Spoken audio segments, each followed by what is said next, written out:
ये चाहते तो 10 तरीके की, ये जो यहाँ गंदी गंदी भद्दी भद्दी भाषा में गालियां दी गई थी, नहीं दे सकते थे। किसी ने रोका था? इनकी जुबान पर ताला लगाया था किसी ने? लेकिन महानता देखिए इन छात्रों की। बगल में शिबू सोरेन की तस्वीर लेकर बैठे। एक कहानी याद आती है, मामला 2008 का है, जब दिशोम गुरु यानी समाज के गुरु माने जाने वाले शिबू सोरेन झारखंड के सीएम हुआ करते थे। उस वक्त जेपीएससी एग्जाम के रिजल्ट में बहुत बड़े लेवल पर धांधली हुई। आरोप लगा कि जेपीएससी के तत्कालीन अध्यक्ष दिलीप प्रसाद और बाकी सदस्यों ने मिलकर अयोग्य उम्मीदवारों, रिश्तेदारों, रसूखदारों के बच्चों को नौकरी बांट दी। तब शिबू सोरेन ने जेपीएससी धांधली की जांच विजिलेंस डिपार्टमेंट से करवाई और उसका नतीजा यह हुआ कि दिलीप प्रसाद और कई सारे सदस्यों को जेल जाना पड़ा। धांधली से नौकरी पाने वाले डिप्टी कलेक्टर और डीएसपी समेत दर्जनों अधिकारियों को बर्खास्त कर दिया गया। आंकड़ा कुछ 35 लोगों का है। इसीलिए आंदोलनकारी छात्र हेमंत सोरेन सरकार को चेता रहे हैं, एक्शन लीजिए, नहीं तो अगले चुनाव में जनता कुर्सी छीन लेगी। हम लोग अपना हक मांग रहे हैं, जो हमारा हक है साहब वो हमको दे दीजिए। नहीं दीजिएगा तो आज के हम युवा जेनजी हैं, आपको जिस गद्दी पर बैठाए वहाँ से लास्ट में आपको उतरना पड़ेगा, और नहीं उतरिएगा तो सारी जनता मिलकर आपको उतार फेंकेंगे। और हमारा जो हक है हम लेंगे, क्योंकि हम यहाँ मेहनत करते हैं सर, दिन रात। भाषा तो देखिए आप नहीं कीजिएगा, आप नहीं दीजिएगा, आप ये नहीं करेंगे या नहीं कीजिएगा तो फिर आपको गद्दी से उखाड़ दिया जाएगा। जेपीएससी छात्र आंदोलन में एक छात्र हमें ऐसा मिला जो रैपिडो राइडर है, जोमैटो पर डिलीवरी भी करता है और दिन भर काम करने के बाद रात में परीक्षा की तैयारी करता है। आज उस छात्र की आंखों में आंसू दिखे, सिस्टम से उसके इमोशनल सवाल झारखंड की मौजूदा शिक्षा नीति को हिलाकर रख देते हैं। आप सुनिए। मैं पार्ट टाइम रैपिडो करता हूँ, जोमेटो भी करता हूँ, उसी से फुल टाइम करके कुछ पैसे बचा के उससे स्टडी भी करता हूँ और कुछ पैसे बचा के मैं घर बेचता हूँ। उसी पैसे रूम का घर चलाता हूँ, क्योंकि यहाँ से रामगढ़ मेरा घर, अपना घर यहाँ तो है नहीं। जो पैसा बचता है उसी से स्टडी करता हूँ। उसके बाद फिर मतलब पूरा फुल टाइम 8-9 घंटे पहले जॉब करता हूँ, उसके बाद फिर रात में स्टडी करता हूँ, फिर 4 घंटे सोता हूँ। हम लोग का फैमिली अफोर्ड नहीं करती इतने पैसा जितने खर्च क्लासेस करने में होते हैं, खुद से करना होता है। उसके बाद वेज पेपर लीक हो जा रहे हैं, ऐसे कैसे? ऐसे थोड़ी चलेगा। ये बहुत अंदर से गंदा फील होता है। मिडिल क्लास फैमिली होना क्या खराब बात है क्या? मतलब यहाँ पे जो अमीर है वो अच्छे हैं, जो गरीब है वो दबते जा रहे हैं। हम बोला जाता है झारखंड हाई है, हमारा सोना झारखंड। झारखंड में सोना है, यहाँ पर बॉक्साइड, कोयला, हर चीज है, लेकिन झारखंडी लोगों को कुछ नहीं मिल पाता है। कलेजा कांप जाए आप इस युवा की बात सुने तो। झारखंड में बार बार पेपर लीक होने से लाखों का मनोबल टूट रहा है, और जब मनोबल टूटता है तब छात्र डिप्रेशन में आकर खतरनाक फैसला ले लेते हैं। एक छात्रा का दर्द सुनाती। काश मुख्यमंत्री हेमंत सोरेन इस छात्रा के दर्द को समझ पाते, इसकी डबडबाई आंखों में उठते सवालों को देख पाते। सर हमारा मनोबल टूट जाता है। हम लोग मतलब लिटरली मैं जिस रात को रिजल्ट आया था, 12 बजे रिजल्ट दिया था ये लोग, 2 जुलाई का 12 बजे। मैं नाइट पर्सन हूँ तो 2-3 बजे सोती हूँ पढ़ के, और जैसे रिजल्ट देखी रात भर में रोई, रात भर मुझे नींद आया। मैं अपने पेरेंट्स को भी नहीं बता रही थी कि मैं उस रात नहीं सोई, क्योंकि सुबह उठ के सबको बताना पड़ेगा कि मेरे लिस्ट में नाम नहीं है। मतलब कितना बार बताऊं कि मेरे लिस्ट में नाम नहीं है, कितना बार?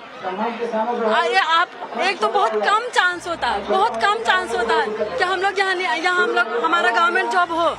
इतना कम चांस में भी अगर घोटाला हो। बर्दाश्त करने की भी एक सीमा होती है ना। झारखंड में अब पेपर लीक और धांधली की इंतहा हो चुकी है, और इसीलिए अब आंदोलन ही छात्रों का आखिरी अस्त्र है, और आंदोलन से इस देश को कभी परहेज नहीं रहा है। इस आंदोलन का चेहरा कौन बने हैं? देवेंद्र नाथ महतो।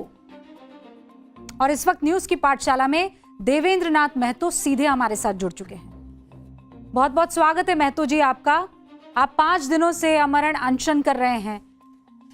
मैं उम्मीद करती हूं कि आपकी तबीयत ठीक होगी, लेकिन मकसद क्या है आपका? आप झारखंड के शिक्षा मंत्री का इस्तीफा चाहते हैं या रिफॉर्म चाहते हैं? क्या चाहते हैं आप? मैं व्यवस्था परिवर्तन चाहता हूँ। एक ऐसा व्यवस्था जिसमें ना पेपर लीक, ना धांधली, ना पैरवी, सब कुछ असंभव हो, और तभी जाकर के यहाँ के युवाओं को न्याय मिल पाएगा। हम भी यही उम्मीद कर रहे हैं, लेकिन महतो जी, कांग्रेस ये कह रही है कि जंतर मंतर और रांची के प्रोटेस्ट में फर्क है। आप कितना सहमत हैं उनकी इन बातों से? जी फर्क है, लेकिन दिल्ली वाला जो मामला था उससे ज़्यादा गंभीर और सेंसिटिव मामला रांची वाला है। वहाँ एक पेपर लीक का मामला था, यहाँ कई पेपर लीक का मामला है। अगर ईमानदारी पूर्वक जांच किया जाए तो सभी पार्टी के बड़े चेहरा सामने आने लायक नहीं रहेंगे, क्योंकि यहाँ पिछले 26 सालों से हर एक परीक्षा पर पेपर लीक है। मैं कुछ जिक्र करना चाहता हूँ। यहाँ 100 पूर्णांक में 122 नंबर दी गई है। यहाँ क्वालिफाइंग पेपर का मार्क्स को भी मेरिट में जोड़ा गया है। यहाँ घर पर नेपाल में, बेंगलोर में, हैदराबाद में बैठ के कॉपी भरते हैं और यहाँ आयोग में जमा करते हैं। 11 परीक्षाओं पर सीबीआई जांच हुई है, लेकिन अभी तक कोर्ट में ट्रायल्स नहीं हुआ है। सीबीआई ने यहाँ कई परीक्षाओं पर चार्जशीट फाइल किया है और झारखंड के मैक्सिमम सचिव लेवल के अधिकारी आज सीबीआई के कटघरे में हैं और वह बेल पर नौकरी कर रहे हैं। ऐसे ही ये झारखंड चौपट नहीं हुआ है। मैं आपको सुन रही हूँ, आप बात भी बहुत मुश्किल से कर पा रहे हैं। देवेंद्र भाई, ये अनशन कब तक आप जारी रखेंगे? आपकी सेहत की हमें फिक्र है। आप कौन सी मांग है जिसे अगर सरकार मान लेती है तो ये अनशन खत्म कर देंगे? मैं सरकार से जो मेरा डिमांड है वो 2 कैटेगरी में है। एक अर्जेंटली और दूसरा टाइम टेकिंग। अर्जेंटली डिमांड में है कि जो परीक्षाओं में विवाद है, जो TDPL ब्लैक लिस्टेड एजेंसी द्वारा ली गई है और जिसमें अभय तिवारी संलिप्त है, वो सारे एग्जाम को रद्द किया जाए। ये मेरा अर्जेंटली मेरा डिमांड है, और जब तक मेरा ये अर्जेंटली डिमांड को पूरा नहीं किया जाएगा तब तक मैं अपना भूख हड़ताल को नहीं तोड़ूंगा, चाहे क्यों ना मेरे ये सफ़ेद चादर कफन में बदल जाए।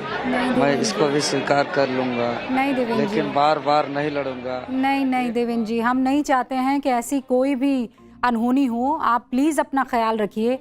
एक और बात जिसकी आज हम अभी चर्चा भी कर रहे हैं, आंदोलन जीवी शब्द तो आपने सुना ही होगा।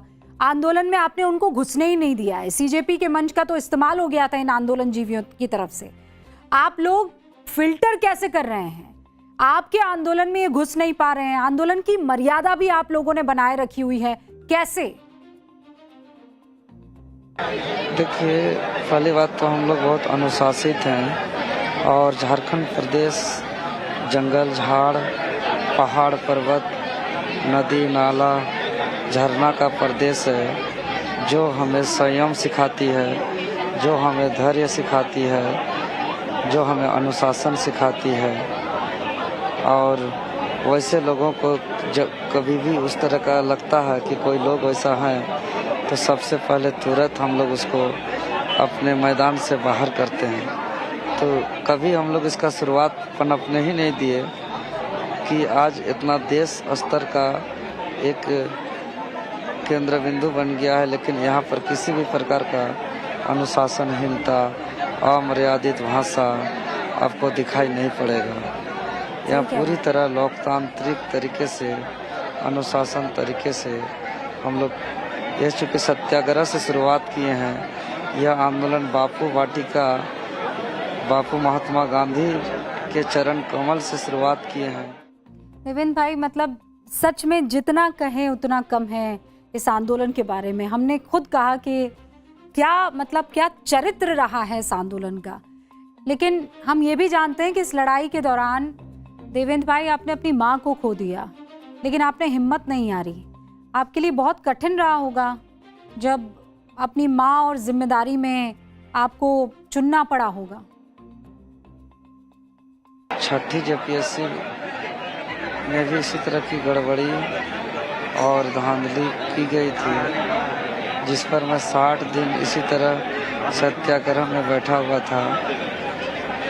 और दूसरी तरफ मेरा माँ का तबीयत बहुत ही ज़्यादा सीरियस था। एक तरफ कई दिनों से मैं युवाओं का आवाज़ बन करके 60 दिनों से सत्याग्रह में था, और दूसरी तरफ मेरा माँ सीरियस थी।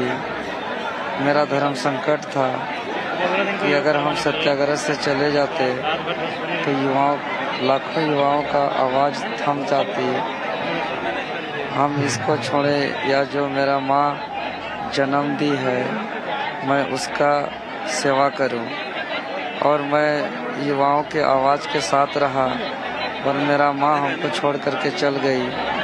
यानी कि जेपीएससी सुधार के आंदोलन में मैंने अपना माँ को खोया है, और तब से मैं विचलित रहता हूँ कि मैं अपना माँ को आंदोलन से खोया हूँ और जेपीएससी का सिस्टम को भी सुधार नहीं पा रहा हूँ। तो मेरा आत्मा से एक आवाज़ हमेशा आती है कि जब तक मैं ये सड़ी जेपीएससी की व्यवस्था को नहीं सुधारूंगा, तब तक मेरा माँ का दिवंगत आत्मा को शांति नहीं मिलेगी। ये हमको रोना आता है, आँख में आंसू आ जाता है अगर मेरा माँ को मैं याद करता हूँ तो। किसी भी पुत्र के लिए इससे बड़ी क्षति नहीं हो सकती देवेंद्र भाई, मैं ये बात समझ सकती हूँ। आपका बहुत बहुत शुक्रिया। मैं जानती हूँ आपको अपनी एनर्जी बचा कर रखनी है। न्यूज़ की पाठशाला में हमारे साथ जुड़ने के लिए आपका बहुत बहुत शुक्रिया। जी, आपको और आपके टीम को बहुत बहुत धन्यवाद। आज ये